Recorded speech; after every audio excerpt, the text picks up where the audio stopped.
السلام علیکم ورحمۃ اللہ وبرکاتہ۔ الحمد للہ رب العالمین والصلاة والسلام علی رسولہ الکریم، اما بعد، اعوذ باللہ من الشیطان الرجیم، بسم اللہ الرحمن الرحیم، وما خلقت الجن والانس الا لیعبدون، وقال النبی صلی اللہ علیہ وسلم حق اللہ علی العباد ان یعبدوہ ولا یشرکوا بہ شیئا، متفق علیہ۔ معزز سامعین و ناظرین،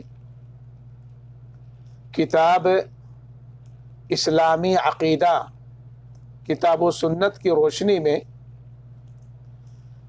اس کا دوسرا چیپٹر ہے بندوں پر اللہ کے حقوق۔ اس چیپٹر میں 7 سوالات ہیں اور انہی کے جوابات بھی ہیں۔ اللہ رب العالمین کی توفیق سے میں انشاءاللہ تعالی اس چیپٹر سے چند سوالات اور اس کے جوابات آپ کے گوش گزار کرنے کی کوشش کروں گا۔ اس چیپٹر کا پہلا سوال ہے کہ اللہ نے ہمیں کیوں پیدا کیا؟ اللہ نے ہمیں کیوں پیدا کیا؟ اس کا جواب ہے کہ اللہ نے ہمیں پیدا کیا تاکہ ہم اس کی عبادت کریں، اس کے ساتھ کسی کو شریک نہ ٹھہرائیں۔ اب دوسرے الفاظ میں آپ یوں کہہ لیں کہ اللہ نے صرف اپنی عبادت کے لیے ہمیں پیدا کیا۔ اس کی دلیل سورہ ذاریات آیت نمبر 56 ہے۔ اللہ رب العالمین نے ارشاد فرمایا وَمَا خَلَقْتُ الْجِنَّ وَالْإِنسَ إِلَّا لِيَعْبُدُونَ، کہ ہم نے جن اور انسانوں کو صرف اپنی عبادت کے لیے پیدا کیا ہے۔ اسی طرح ہمارے نبی جناب محمد رسول اللہ صلی اللہ علیہ وسلم نے ارشاد فرمایا حق اللہ علی العباد ان یعبدوہ ولا یشرکوا بہ شیئا۔ یہ بخاری و مسلم کی روایت ہے کہ اللہ کا حق بندوں پر یہ ہے کہ وہ اس کی عبادت کریں اور اس کے ساتھ کسی کو شریک نہ کریں۔ تو معلوم یہ ہوا کہ اللہ رب العالمین نے ہمیں کیوں پیدا کیا؟ اللہ رب العالمین نے ہمیں صرف اور صرف اپنی عبادت کے لیے پیدا کیا۔ اب سوال پیدا یہ ہوتا ہے کہ عبادت کسے کہتے ہیں؟ اتنی بات تو سمجھ میں آ گئی کہ اللہ تعالیٰ نے ہمیں اپنی عبادت کے لیے پیدا کیا، تو عبادت کہتے کسے ہیں؟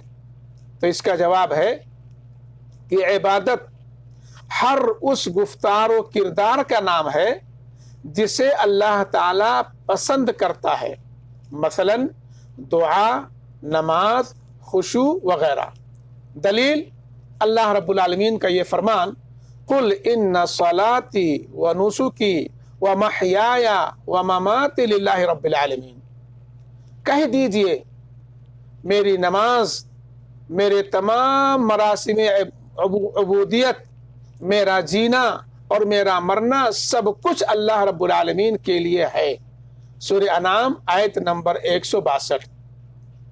اسی طرح حدیث قدسی میں ہے، اللہ کے نبی صلی اللہ علیہ وسلم فرمایا کہ اللہ تعالیٰ نے فرمایا کہ میری قربت کے لیے بندہ جو بھی اعمال کرتا ہے ان میں سے فرائض مجھے زیادہ پسند ہیں۔ یہ بخاری شریف کی روایت ہے۔ تو معلوم یہ ہوا کہ عبادت ہر اس گفتار و کردار کا نام ہے جسے اللہ تعالیٰ پسند کرتا ہے۔ عبادت کی قسمیں کیا کیا ہیں؟ عبادت کتنے پرکار کی ہیں؟ عبادت کی قسمیں کیا ہیں؟ تو اس کا جواب ہے کہ عبادت کی بہت سی قسمیں ہیں، جیسے دعا، خشیت الہی، توکل، سجدہ، طواف، قسم، فرما روائی وغیرہ وغیرہ، یہ ساری کی ساری چیزیں عبادت کی قسمیں ہیں۔ ہم اللہ کی عبادت کیسے کریں؟ اس کا جواب ہے جیسا کہ اللہ اور اس کے رسول نے ہمیں حکم دیا ہے۔ ہم اللہ کی عبادت اپنے مزاج، اپنے دماغ سے نہیں کر سکتے، یا کسی کی دیکھا دیکھی نہیں، بلکہ ہمیں عبادت اللہ کی ویسے ہی کرنی ہے جیسے اللہ اور اس کے رسول نے کرنے کا حکم دیا ہے۔ دلیل، اللہ رب العالمین نے ارشاد فرمایا یا ایھا الذین آمنوا اطیعوا اللہ واطیعوا الرسول ولا تبطلوا اعمالکم، اے ایمان والو تم اللہ کی اطاعت کرو، اللہ کی بات مانو اور رسول کی بات مانو، رسول کی اطاعت کرو اور اپنے اعمال کو برباد نہ کر لو۔ سورہ محمد آیت نمبر 33۔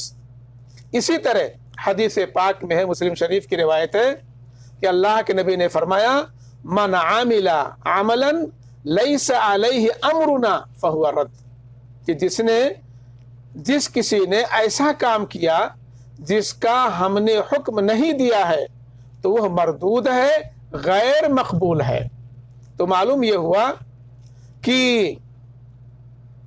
ہم عبادت ویسے ہی کریں گے جیسے اللہ اور اللہ کے رسول نے ہمیں کرنے کا حکم دیا ہے۔ کیا ہمیں رحمت الہی کی امید اور اس کے عذاب سے ڈرتے ہوئے عبادت کرنا چاہیے؟ جی ہاں، اسی طرح عبادت کرنا چاہیے، یعنی رحمت الہی کی امید کرتے ہوئے اور اللہ تعالیٰ کے عذاب سے ڈرتے ہوئے ہمیں اللہ کی عبادت کرنی چاہیے۔ دلیل، یہ فرمان الہی ہے وَادْعُوهُ خَوْفًا وَطَمَعًا، اور اسے خوف و طمع کے ساتھ پکارو، خوف اور طمع کے ساتھ اللہ کو پکارو۔ فرمان نبوی صلی اللہ علیہ وسلم ہے اسأل اللہ الجنت واعوذ بہ من النار، رواہ ابو داؤد شریف کی حدیث ہے۔ آپ نے فرمایا کہ میں اللہ سے جنت کا سوال کرتا ہوں اور جہنم سے اس کی پناہ چاہتا ہوں۔ تو یہ قرآنی آیت اور نبی کریم صلی اللہ علیہ وسلم کا یہ فرمان ہمیں بتاتا ہے کہ ہم رحمت الہی کی امید اور اس کے عذاب سے ڈرتے ہوئے اللہ کی عبادت کریں۔ عبادت میں احسان کا کیا مفہوم ہے؟ عبادت میں احسان کا کیا مفہوم ہے؟ جواب، عبادت میں اللہ تعالیٰ کی نگہداشت و مراقبہ کو احسان سے تعبیر کیا گیا ہے۔ عبادت میں اللہ تعالیٰ کی نگہداشت اور مراقبہ کو احسان سے تعبیر کیا گیا ہے۔ فرمان الہی ہے الذی یراک حین تقوم وتقلبک فی الساجدین، وہ تمہیں اس وقت دیکھ رہا ہوتا ہے جب تم اٹھتے ہو اور سجدہ گزار لوگوں میں تمہارے نقل و حرکت پر نگاہ رکھتا ہے۔ اسی طرح سے فرمان نبوی ہے، یہ سورہ شورى آیت نمبر 219 ہے۔ اسی طرح فرمان نبوی ہے الاحسان ان تعبد اللہ کأنک تراہ فإن لم تکن تراہ فإنہ یراک، رواہ مسلم۔ احسان یہ ہے کہ تم اللہ کی عبادت اس انداز پر کرو کہ تم اسے دیکھ رہے ہو، اگر ایسا نہ ہو تو پھر اللہ تمہیں دیکھ رہا ہے۔ تو ہمیں اس طرح سے اللہ کی عبادت کرنی چاہیے کہ ہم گویا کہ اللہ کو دیکھ رہے ہیں۔ اگر یہ تصور پیدا نہ ہونے پائے تو اتنا ہم ضرور اپنے دل میں رکھیں کہ اللہ ہمیں دیکھ رہا ہے۔ تو اس طرح سے ہمیں عبادت اللہ کی کرنی چاہیے۔ اللہ اور رسول کے حقوق کے بعد سب سے بڑا حق کس کا ہے؟ اس کا جواب ہے کہ اللہ اور رسول کے حقوق کے بعد سب سے بڑا حق جو ہے وہ والدین کا ہے، ماتا پتا کا ہے۔ فرمان الہی ہے وَقَضَىٰ رَبُّكَ أَلَّا تَعْبُدُوا إِلَّا إِيَّاهُ وَبِالْوَالِدَيْنِ إِحْسَانًا إِمَّا يَبْلُغَنَّ عِندَكَ الْكِبَرَ أَحَدُهُمَا أَوْ كِلَاهُمَا فَلَا تَقُل لَّهُمَا أُفٍّ وَلَا تَنْهَرْهُمَا وَقُل لَّهُمَا قَوْلًا كَرِيمًا۔ سورہ اسراء آیت نمبر 23۔ تیرے رب نے فیصلہ کر دیا ہے کہ تم لوگ کسی کی عبادت نہ کرو مگر صرف اس کی یعنی اللہ کی، والدین کے ساتھ نیک سلوک کرو، اچھا برتاؤ کرو۔ اگر تمہارے پاس ان میں سے کوئی ایک یا دونوں بوڑھے ہو کر رہیں یعنی بوڑھے ہو جائے تو انہیں اف تک نہ کہو، نہ انہیں جھڑک کر جواب دو، بلکہ ان سے احترام کے ساتھ بات کرو، احترام کے ساتھ ادب کے ساتھ بات کرو۔ یہ سورہ اسراء آیت نمبر 23 ہے۔ اللہ کے نبی صلی اللہ علیہ وسلم کا ارشاد ہے، حضرت ابو ہریرہ رضی اللہ تعالیٰ عنہ اس کے راوی ہیں، وہ بیان کرتے ہیں کہ جاء رجل الى رسول اللہ صلی اللہ علیہ وسلم فقال یا رسول اللہ من احق الناس بحسن صحبتی قال امک قال ثم من قال امک قال ثم من قال امک قال ثم من قال ابوک۔ حضرت ابو ہریرہ رضی اللہ تعالیٰ عنہ کہتے ہیں کہ آپ صلی اللہ علیہ وسلم سے ایک شخص نے آ کر کے سوال کیا، پوچھا کہ اے اللہ کے رسول صلی اللہ علیہ وسلم، میرے حسن سلوک کا لوگوں میں کون سب سے زیادہ حقدار ہے؟ حسن سلوک کا لوگوں میں کون سب سے زیادہ حقدار ہے؟ آپ نے فرمایا تیری ماں۔ دوبارہ پوچھا پھر کون؟ آپ نے فرمایا تیری ماں۔ پھر پوچھا پھر کون؟ تو آپ نے فرمایا تیری ماں۔ چوتھی بار پوچھا پھر کون؟ تو آپ صلی اللہ علیہ وسلم نے فرمایا ابوک، تیرا باپ۔ تو معلوم یہ ہوا کہ اللہ اور اللہ کے رسول صلی اللہ علیہ وسلم کے حقوق کے بعد سب سے بڑا حق جس کا ہم لوگوں پر ہے وہ ہے والدین کا حق، اپنے ماتا پتا کا حق۔